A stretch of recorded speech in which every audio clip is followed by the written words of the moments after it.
After 7 years மேரேஜுக்கு அப்புறமாவும் இன்னமும் உங்கள் பேரண்ட்ஸ் சைட்லேருந்து நீங்கள் எதுவும் பேசல அப்படிங்கிற மாதிரி நீங்கள் எதாவது ட்ரை பண்ணீங்களா அவங்கக்கிட்ட பேசுறதுக்கு? ஒரு ஃபங்க்ஷனில் அம்மா வந்து அந்த ஃபங்க்ஷனுக்கு வந்து என்னை கூப்பிட வேண்டாம்னு சொல்லிட்டாங்க. அதனால எனக்கு கஷ்டமாயிடுச்சு. இவ்வளோ சொல்கிறேன், அவர் நல்லா பார்த்துக்கிறாரு, எனக்கு எந்த குறையும் இல்லை, எல்லாமே அவங்க தான் செய்கிறாங்க. இதெல்லாம் நான் சொல்லியும் அவங்க வந்து இந்த மாதிரி ஒரு இருக்காரு அப்படின்றது எல்லாருக்கிட்டையும் சொல்கிறது இதெல்லாம் இருந்துச்சு அம்மா கிட்ட. அதனால வேண்டாம், எனக்கு வந்து பரிதாவும் வேண்டாம், நான் அந்த மாதிரி பார்த்து அவரை லவ் பண்ணல. இப்போ இந்த கேள்வி கேட்கலாமான்னு தெரில. ஆக்சுவலி உங்களுக்கு எப்படி கை இல்லாமல் போச்சு அந்த ஸ்டோரி சொல்லுங்கள். இது கரண்ட் ஷாக் ட்ரான்ஸ்ஃபார்மர் எனக்கு வந்து பிளாஸ்டிக் ஹேண்டு கொடுத்தாங்க, ஆர்டிஃபிஷியல். ஏதோ ஒன்று மிஸ் ஆகுது நம்ம கிட்டன்ற ஒரு ஃபீல் வந்து அந்த ஆர்டிஃபிஷியல் போடும் போது தான் தெரியுது, தவிர இல்லைன்னா தெரிய மாட்டேங்குது. அதனால அது கழட்டி போட்டேன். மெரிபா பன்னீர் சோடா, ஐ ட்ரஸ்ட் மெரிபா. எனக்கு ஒரு ஆப்ரேஷன் சொல்லியிருந்தார் டாக்டர், தமிழ்நாட்டிலே உனக்கு மட்டும்தான் வந்து ஃபர்ஸ்ட் டைம் இன்னொருத்தரோட ஹேண்ட் டிரான்ஸ்பிளான்டேஷன் பண்ணு, இந்த மாதிரி இருக்க ஆப்ரேஷன் பண்ண போகிறாங்க, நீங்கள் வரீங்களா? ஒரே கேட்டேன், இந்த மாதிரி சொல்கிறாங்கன்னு என்ன சொல்கிறேன். முஸ்லீம் நான், அவர் ஹிந்து, அது வேற பிரச்சனை எங்களுக்கு. இது ஒரு பெரிய டாஸ்க் ஆச்சு. நீங்க இப்படி இருந்து கல்யாணம் அதனாலதான் இப்போ நீங்கள் ஆஃப்டர் மேரேஜ்க்கு அப்புறமா உங்களுக்கு ஃபுல் சப்போர்ட்டிவாக இருந்ததே வந்து உங்களுடைய மதர் இல்லா தான். அவங்க இல்லாத அந்த நொடி வந்து உங்களால் எப்படி இருந்தது, அது யோசிச்சு பார்க்க முடிஞ்சது? அவங்க சில பேர்லாம் அழுது அவங்களோட இது பண்ணிட்டாங்க. அவங்க 2 பேர், நாங்கள் 2 பேர் தான் சமையலே செய்வோம். என்னால ஒரு டப்பா கதை திறக்க முடியாது. அந்த நினைவுகள் இருக்கும் எனக்கு. டப்பா ஓப்பன் பண்ணோம் தான் நாங்கள் 2 பேர் தான் சமைச்சிருந்தோம் அப்படின்னு சொல்லிட்டு ரொம்ப கஷ்டமாக இருந்துச்சு எனக்கு வந்து.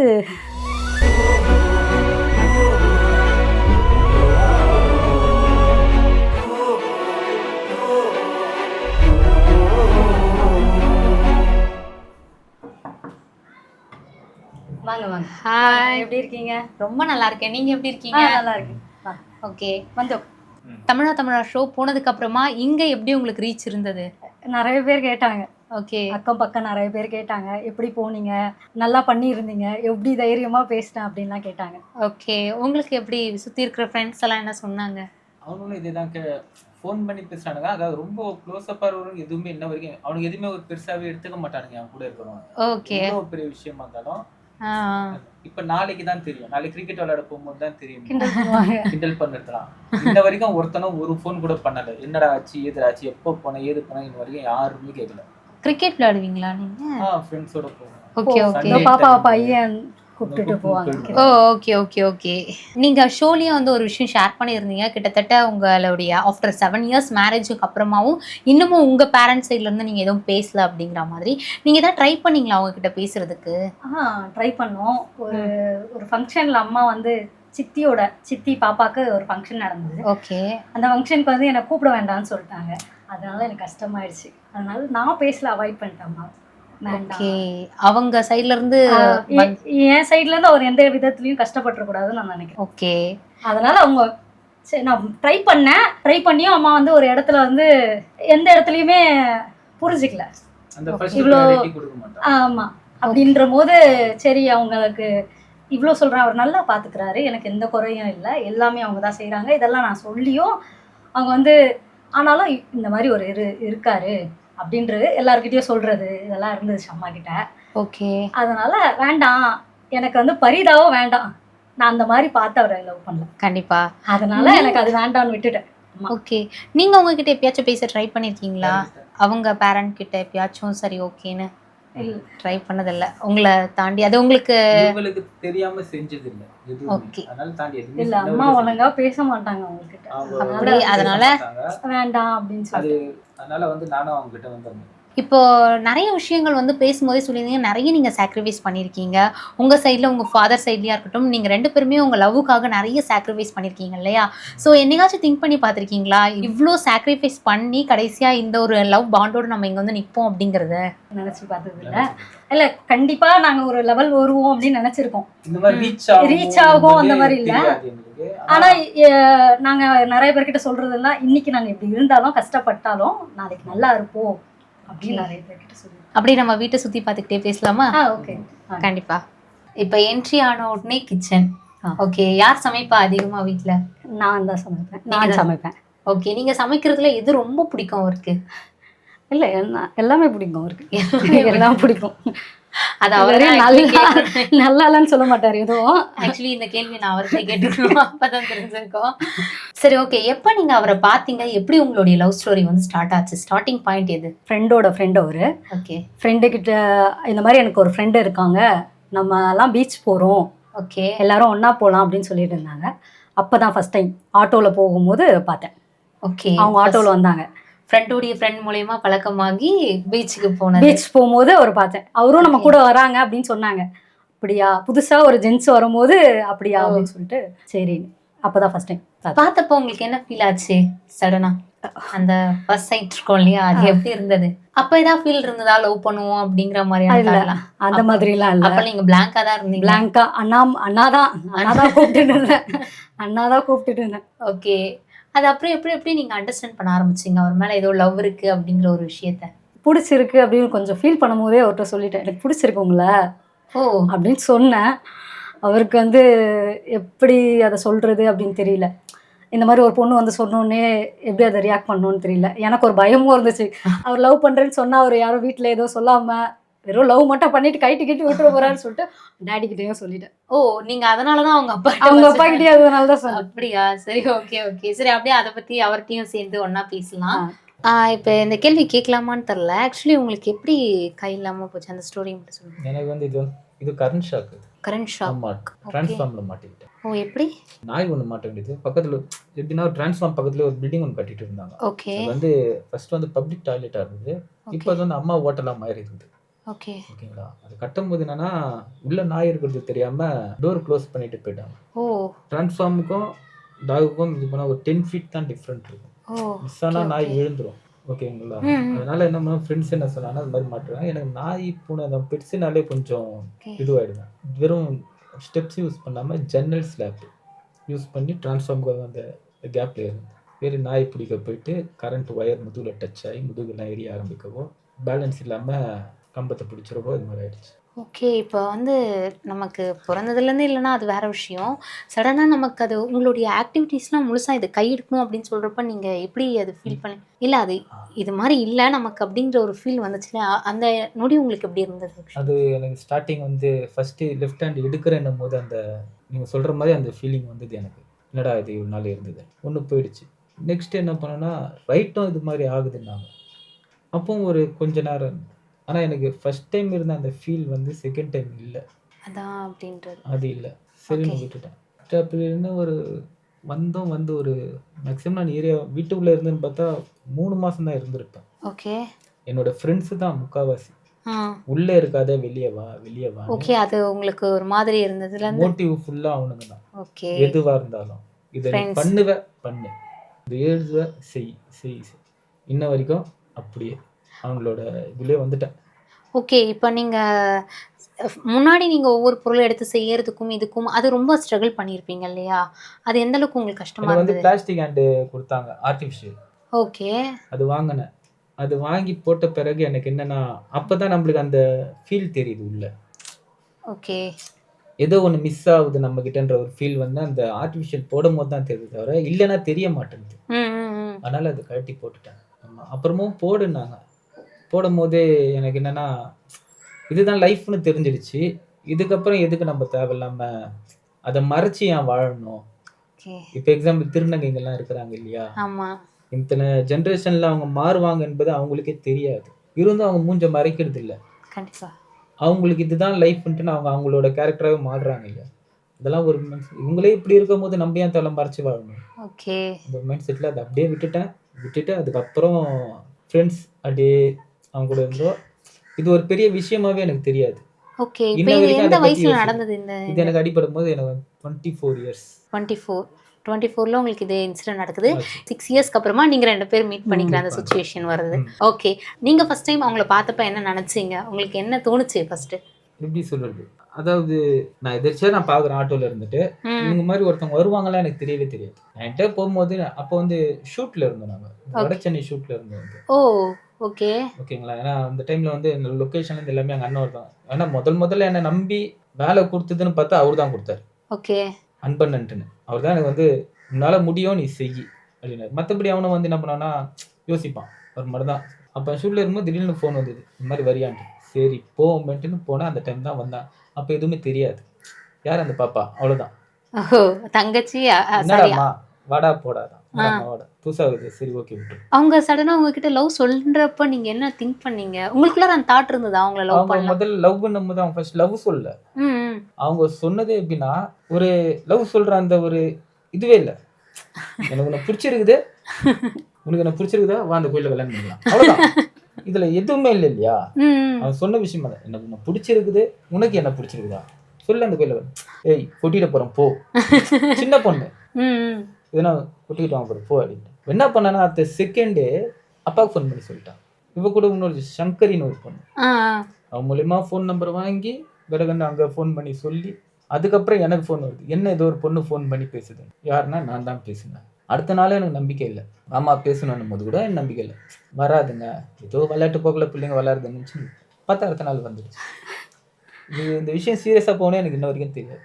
ஓகே. அப்படியே படிப்படியாக போயிட்டு நிறைய பிரச்சனைகள். இதோட இவங்க நம்ம சைடு பிரச்சனையே இருக்காது. என்ன காரணம்னா எங்கள் வீட்டில் யாருக்குமே தெரியாது, மாமா தவிர யாரும் தெரியாது. ஆனால் அவங்க வீட்டில் வந்து அப்படியே லைட்டாக தெரிய ஆரம்பிக்க இல்லை, நாங்கள் வந்து முஸ்லீம், நான் அவர் ஹிந்து, அதுதான் அது வேற பிரச்சனை எங்களுக்கு. புர்கா போட்டுட்டு இருப்பேன், புர்கா போடணும். பெருசா என்ன யாருக்கும் அடையாளம் தெரியாது. என்னை கூப்பிட்டு நிறைய பேர் கேட்டுருவாங்க இந்த பொண்ணு வழியில பார்க்கும்போது, எதுக்கு அந்த பொண்ணு கூட பேச. இப்ப இது ஒரு பெரிய டாஸ்க் ஆச்சு, நீங்க இப்படி இருந்து கல்யாணம் அதனாலதான் எங்க அம்மா ஒத்துக்கவே இல்லை. சின்ன பிள்ளையில இருந்தே சொல்லியே வளர்த்தாச்சு, தமிழ் பசங்க கிட்ட போய் பேசக்கூடாது, அப்படியே வளர்ந்துட்டோம் நாங்க. வெளியிலேருந்து சாமி கும்பிட்டு வாங்கி சாப்பிடக்கூடாது, இதெல்லாம் நாங்கள் ரெகுலராகவே அதெல்லாம் வீட்டில் சொல்லிகிட்டே இருப்பாங்க. தமிழ் பையன்ற போது சுத்தமாக ஒத்துக்க மாட்டாங்கல்ல, அந்த மாதிரி. ஓகே. இப்போ இந்த ஷோ பார்த்ததுக்கு அப்புறமா ஏதாச்சும் உங்ககிட்ட காண்டாக்ட் பண்ண பேசுறது? இல்லை, அண்ணாவுக்கு வந்து அம்மா வீடியோ அமிச்சாங்க அப்படின்னு சொன்னாங்க. அப்பயும் எதுவும் என்ன பேசினாங்க நான் சொல்லலை. அண்ணாலாம் பேசுகிறான், அண்ணாவும் கொஞ்சம் ரொம்ப டச்சில் இல்லை. இன்னைக்கு நான் ஃபோன் பண்ணேன், இந்த மாதிரி ரொம்ப ரீச் ஆச்சு, இந்த மாதிரி வீடியோ பார்த்தேன், அதுவும் நான் கேட்டேன், ஏதோ ஒரு விஷயத்துக்கு கால் பண்ணா அப்போ கேட்டேன், என்ன வீடியோ பார்த்தியா அப்படின்னு சொல்லி கேட்கும்போது சொன்னான். ஓகே, அந்த அளவுக்கு தான். அவ்வளோதான், ரொம்ப இன்னும் டச் இல்லை. அம்மா இல்லை, அம்மா இன்னும் பேசல, அந்த கோவம் தான் உங்களுக்கு. ஆமாம். ஓகே. எப்பயாச்சும் உங்கள் மம்மி வந்து பேசணும் அப்படிங்கிற மாதிரி நீங்கள் ஏதாவது ஃபீல் பண்ணியிருப்பீங்களா, திங்க் பண்ணியிருப்பீங்களா? இல்லை, நிறைய டைம் அப்படி இருந்தேன். கன்சீவாக இருக்கும் போது அம்மா வேணும் அப்படின்னு ரொம்ப கஷ்டமாக இருந்துச்சு. அந்த டைம் எல்லாம் எங்கள் மாமியார் ரொம்ப நல்லா பார்த்துக்கிட்டாங்க. ஓகே, இப்போ அம்மா இல்லை, மாமியார் இல்லை, இறந்துட்டாங்க. அவங்க ரொம்ப நல்லா பார்த்துக்கிட்டாங்க. எப்படின்னா எனக்கு பயங்கரம் பேக் பெயின் இருக்கும், அவங்க தான் என்னை குளிக்க வைப்பாங்க, அந்தளவுக்கு ரொம்ப நல்லா பார்த்துக்கிட்டாங்க. எல்லாமே நான் வீட்டில் சமைக்க மாட்டேன். இப்போ மாமியார் இறந்து 2 இயர்ஸ் ஆகப்போகுது. இப்போ தான் நான் செய்கிறேன். இந்த 7 இயர்ஸில் வந்து வீட்டில் சமைக்கிற வேலை, பெரிய வேலைலாம் எனக்கு கொடுக்க மாட்டாங்க. ஓகே, அது எல்லாமே அவங்களே. ஆமாம், பெரிய வேலை இல்லை, சின்ன வேலை கூட எனக்கு கொடுக்க மாட்டாங்க. சாமி கும்பிட சொல்லி ஃபோர்ஸ் பண்ண மாட்டாங்க. சாமி கும்பிட்றோம் வா அப்படின்னு சொல்லுவாங்க, நான் சும்மா போய் நிற்பேன், அந்த மாதிரி தான். ஓகே, அதுதான். எதுவும் வந்து நீ இதெல்லாம் பண்ணணும், இப்படி தான் இருக்கணும், இதுவரை என்ன சொன்னதில்லை. இப்போ வீட்டுக்குள்ளார ஹால்லையும் சரி உள்ளேயும் சரி உங்கள் மாமியார் ஃபோட்டோ அவங்கள தான் வச்சுருக்கீங்க. 2 இயர்ஸ்க்கு முன்னாடி இறந்துட்டாங்க அப்படின்னு சொல்லியிருந்தீங்க. உடம்பு ஆக போகுது, ஜனவரி வந்தா 24 தான் இறந்தாங்க. 24ல தான் இருந்தாங்களா? எப்படி என்னாச்சு? ஆக்சிடென்ட், பீச் ரோட்லயா? வெளியே போகும்போது கிளம்புனாங்க போறன்ட்டு. எப்பவும் பைக் எடுத்துட்டு வரேன்னா வெயிட் பண்ணுவாங்க. ஓகே, பைக் எடுத்துன்னு வரமா, இருமா நான் வரேன்னா. நான் அவங்க வந்து அன்னைக்கு கேட்கல, நான் போறேன் நீங்க வாங்கன்னு சொல்லிட்டு வேகமா போயிட்டேன். நடந்து போனாங்களா? நடந்தா நான் போய் முன்னாடி வெயிட் பண்றேன், பசங்களெல்லாம் கூப்பிட்டு வரணும், நான் போய் வெயிட் பண்றேன் நீங்க வான்ட்டு போனாங்க. ரோடு கிராஸ் பண்ணும்போது நீ பசங்களையும் கூப்பிட்டுட்டு என்னையும் எப்படி கூப்பிட்டு போ அப்படின்னு சொல்லிட்டு, நான் முன்னாடி போகிறேன் நீ பின்னாடி வா அப்படின்னு சொல்லிட்டு போனாங்க. நான் போய் பாப்பாவை பிக்கப் பண்ணிவிட்டு, எங்கள் நாத்தனார் பாப்பாவோ அவங்கள பிக்கப் பண்ணிவிட்டு இங்கே வரத்துக்குள்ளே ஆக்சிடெண்ட் ஆகிடுச்சின்னு சொல்லிட்டாங்க. எனக்கு அந்த டைமில் வந்து ஹாஸ்பிட்டல் எப்படி போகணுன்றது எனக்கு வழி தெரியல, ஃபுல் பிளாங்காக. அவங்க தான் எல்லாமே எனக்கு. இது வரையும் நான் என்ன தனியாக யோசிச்சதுக்காக இல்லை, தனியாக நம்ம ஒரு இந்த சமையலுக்காக நான் யோசிச்சதில்லை. என்ன செய்யறது அந்த மாதிரி கதை யோசிச்சேன். அம்மா சொல்லுவாங்க, சில நேரத்தில் கதை சொல்லுவாங்க, நான் இல்லைன்னா நீ இதெல்லாம் பண்ணணும், இதெல்லாம் செய்யணும், கற்றுக்கோன்னு சொல்லுவாங்க. அந்த டைமில் எனக்கு எதுவுமே தோணலை. எங்கே போகிறீங்க, உங்களை விட்டு நான் எங்கே போகிறேன், இங்கே தானே இருப்பேன் அப்படின்னு சொல்லி பேசுவேன். இல்லை நீ கற்றுக்கோ அப்படின்னு சொல்லி எல்லாமே எனக்கு எங்கள் மாமியார் வீட்டில் வந்து தான் எல்லாமே நான் கற்றுக்கிட்டேன். சமையலுமே சரி, எல்லாமே இந்த இடத்துல இப்படி தான் நடந்துக்கணும் அப்படின்னும் சரி. இப்போ நீங்கள் ஆஃப்டர் மேரேஜ்க்கு அப்புறமா உங்களுக்கு ஃபுல் சப்போர்ட்டிவாக இருந்ததே வந்து உங்களுடைய மதர் இல்லா தான். அவங்க இல்லாத அந்த நொடி வந்து உங்களால் எப்படி இருந்தது, அது யோசிச்சு பார்க்க முடிஞ்சது அவங்க? சில பேர்லாம் அழுது அவங்களோட இது பண்ணிட்டாங்க. அவங்க 2 பேர், நாங்கள் 2 பேர் தான் சமையலே செய்வோம். என்னால் ஒரு டப்பா கதை திறக்க முடியாது. அந்த நினைவுகள் இருக்கும் எனக்கு. டப்பா ஓப்பன் பண்ணோம் தான் நாங்கள் 2 பேர் தான் சமைச்சிருந்தோம் அப்படின்னு சொல்லிட்டு ரொம்ப கஷ்டமாக இருந்துச்சு எனக்கு வந்து.